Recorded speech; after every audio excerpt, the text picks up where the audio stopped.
In this video, I'm compiling the ultimate list of tips and tricks for the Tomb Easter egg on solo to make every Easter egg step a ton easier and making the boss fight extremely easy. So on your next attempt, you can absolutely crush it and get that completion. And I highly recommend you watch to the end to not miss a single tip. Breaking it all down, the ultimate tip to make the boss fight extremely easy on solo is the weapon you bring in. But unlike other zombies boss fights, the weapon you're bringing in is mostly used to do high damage per second to the sentinel mirrors that drop, and not necessarily to be used against the elite zombies in this boss fight. Without question, the ultimate weapon to bring in for this boss fight right now is the ASG shotgun. This is the loadout that I run with, and you specifically don't want to run the Dragon's Breath attachment as it will make the gun perform a lot worse. Explosive weapons can't be used to damage this boss fight in any way, but if you run this weapon with this class, you will have no problems at all. Jumping into the map, you cannot begin any of the main Easter egg steps until round 8, as that is when you get the first EMP mimic that will drop one of the parts for the ice staff. In order to speed up the game until that point, be sure to activate the rampage inducer and stay inside of the spawn room. Once you get to round 8, take down the mimic and then deactivate the rampage inducer. You should have more than enough points to open up one of the sides of the map all the way to the Pack-a-Punch. Once you've got the monocle and you've opened up to Pack-a-Punch, you can immediately complete a side Easter egg to get a free Pack-a-Punch upgrade. To do this, inside of the Dark Ether Nexus, there's going to be one specific rock floating above the front left pillar that, if shot correctly, will have this weird smoking effect around it, where suddenly that rock, along with 3 other rocks, will be rotating around the sky at different speeds. And if all 4 rocks are shot and stopped within quick succession of each other, you will get a Pack-a-Punch 1 crystal as well as the Cryo Freeze ammo mod drop, giving you a really strong weapon to then go ahead and get the other 2 ice staff parts that involve surviving a lockdown within the left and right side of the map. Now, in order to first activate the step to get one of the 2 final remaining ice staff parts, you need to shoot the Dark Ether lantern on the ceiling until it moves into the correct location to illuminate the wall, revealing Roman numerals. These Roman numerals need to be shot in numerical order from 1 to 10. But if for any reason you're confused about what symbols match to what number, what the order is, here is a very easy cheat sheet on screen so you know exactly what symbol equals what number, so you can just follow this image and shoot all the symbols going from 1 to 10 correctly to begin the lockdown step. I'll have it also linked down below in this video's description if you need a little bit longer to look at that image. But with your free Pack-a-Punched weapon, this should make this step an absolute breeze for both the Neolithic catacombs as well as the tombs. Now that you have all 3 ice staff pieces, you then need to complete a defend step inside of the Dark Ether Nexus, and I've seen a lot of players have trouble with this, as the game does throw a lot of zombie spawns at you during this, and it can be overwhelming. The easiest strategy here is to train the zombies up in an anti-clockwise direction in a circle, and when running back towards the main machine you need to defend, simply take down the zombies that have the purple mist on them,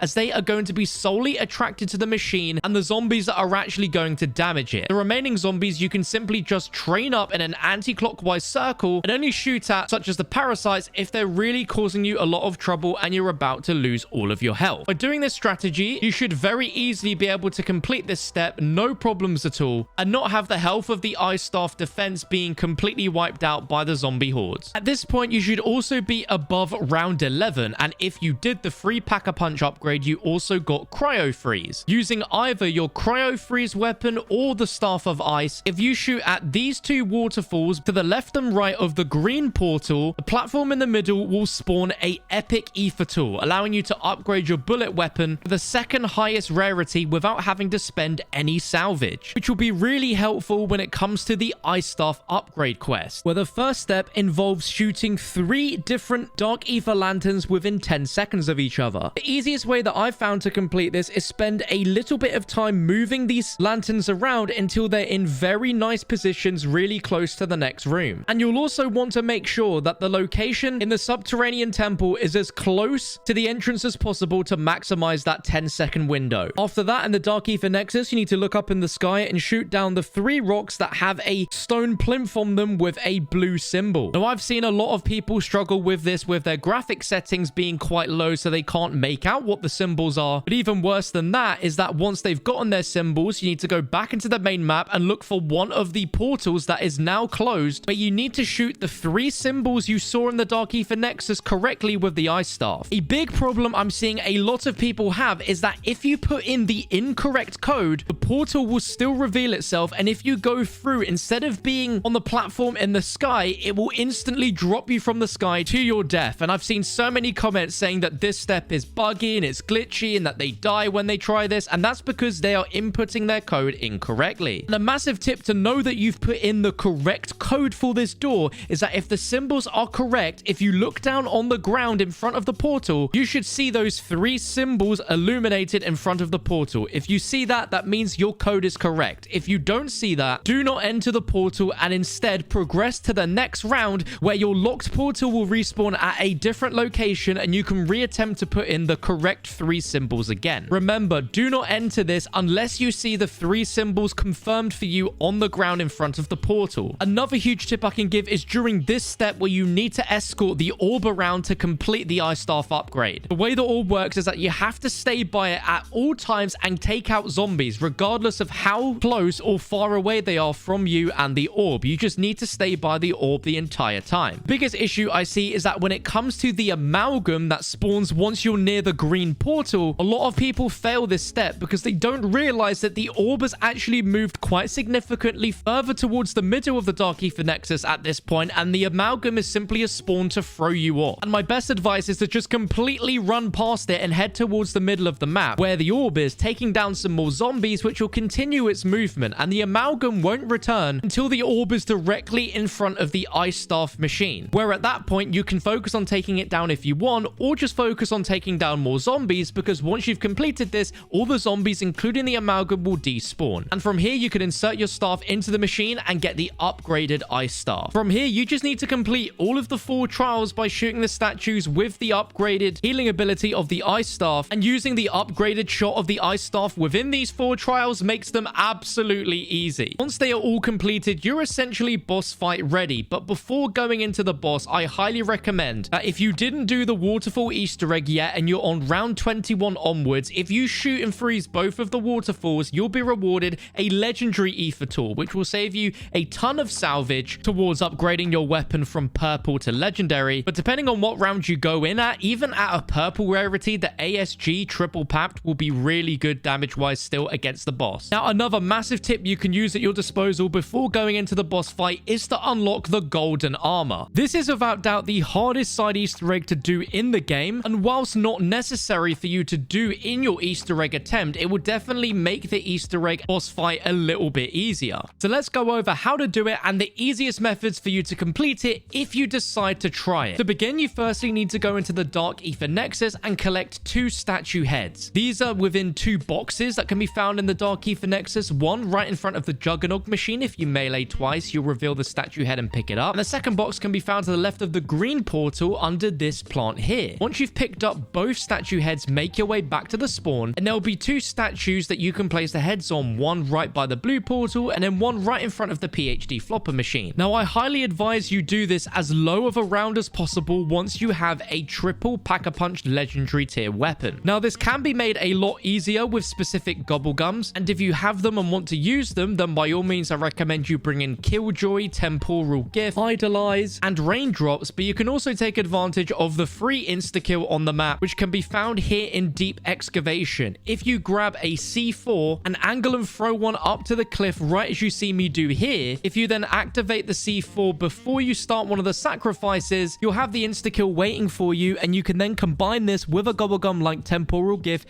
to get 60 seconds of insta-kill damage. And when you activate one of these statues, and we're starting with the one by PhD, it's going to spawn 3 incredibly strong elite bosses, and you're put down to 1 HP. But the big importance is that whilst you're at 1 HP, every time you get hit, you're going to lose some of your shield. But if you regain your shield, that will count as hits that you can survive before you'll go down. Now, you need to attempt this with a triple packed weapon. There is just no 2 ways about it. It's the only way you're going to be able to do enough damage. But the best way to do this is to attempt this right at the very end of a round where you have a zombie left. That way, all you need to do is just train around the spawn area, being extremely careful not to get too close to these elite zombies, and you can just keep peppering in damage to them every so often from a safe distance using a triple pack-a-punched weapon like the ASG that you've brought in for the boss fight. Combining this with Ether Shroud is also extremely useful. If you leave this area for whatever reason, you'll immediately fail this and you'll have to reattempt attempt it at the start of the following round. But if you're extremely patient, slowly but surely training around the spawn room, you will eventually take down those bosses. And it's the same mentality with the other statue on top that will spawn in 3 doppelghasts. Again, you just want to be unloading your weapons into these guys, keeping as far back a distance as possible. One other helpful tip is, depending on how high of a round you're doing this and how many points you have, you can also use the level 2 armor war buy to repair your armor, but it is a very expensive 10,000 point purchase, so maybe consider only using that as a last resort. But when both statues have been completed, there will be 2 gold lasers centering towards these balls that will then reveal the golden armor plate war buy, which will replace your armor with a golden armor plate that regenerates armor for free. And if you have a 1, 2, or 3 plated armor vest, it will replace it with this golden armor vest at tier 3. Right before going into the boss, it's advised to bring decoys or LT-53 Casimirs as a backup, as well as making sure that you're using the Ether Shroud field upgrade. For the first parts of this boss fight, before any elite zombies spawn, you can literally stay crouched under the artifact plinth for the entire time, simply using charged ice shot blasts, as these will insta-kill any zombies, and you won't need to use your bullet weapon at any point apart from when the sentinel artifact becomes transparent, where you'll then want to shoot it with your ASG. Once you move on to the phase where there are 4 sentinel artifacts in the middle and one of them spawns in a heavy zombie, you'll then want to retreat to remain solely on the bottom floor of the boss arena and never go upstairs unless you need to buy ammo. The focus with these next phases where you have sentinel artifacted zombies is you want to focus on taking out any normal elite bosses, and once they're taken out, solely aim for the elite zombie. You'll want to continuously be charging your ice staff to slowly inflict passive damage to everything in the arena, as well as that main sentinel artifact zombie. You won't need to use your bullet weapon at any point during this, as the ice staff is strong enough to weaken all these elite bosses and the sentinel artifacted zombie. Keep a very close eye on its health bar, and the moment you see the zombie drop the sentinel artifact, switch to your bullet weapon and shoot it like crazy before the time runs out. If you think you need to, use your Ether Shroud to make sure you don't miss the timing. As the boss fight gets harder and harder, you're going to be getting more sentinel elite zombies spawning in, including a mimic and a doppelgast, where at all times you want to be running around this bottom floor arena in an anti-clockwise direction, continuously charging up ice staff shots at the ground, passively take out the normal elites and then also the sentinel artifacted zombie, where again you want to focus on just that red artifacted zombie. You replace the hand cannon with the mutant injection score streak, as it can really help you focus on taking out some of those stronger elites before you can focus solely on taking down the red artifacted elite zombie with the charged ice staff to then use your bullet weapon to shoot the sentinel artifact. And then right at the very end, make sure you have a Casimir or your field upgrade ready so you can Ether Shroud up and just blast that sentinel artifact in the middle, because if you don't do enough damage, then you will be wiped and the game will immediately end. But I hope you found these tips and tricks useful, and hopefully you can put them to action to help you beat the boss fight on your next attempt. If you found any of these tips useful, be sure to let me know by smashing that thumbs up button. With any extra tips you want to share with the community in the comments below. But if you need a full in-depth Easter egg guide on how to beat this Easter egg, then here's the video for you on your screen right now.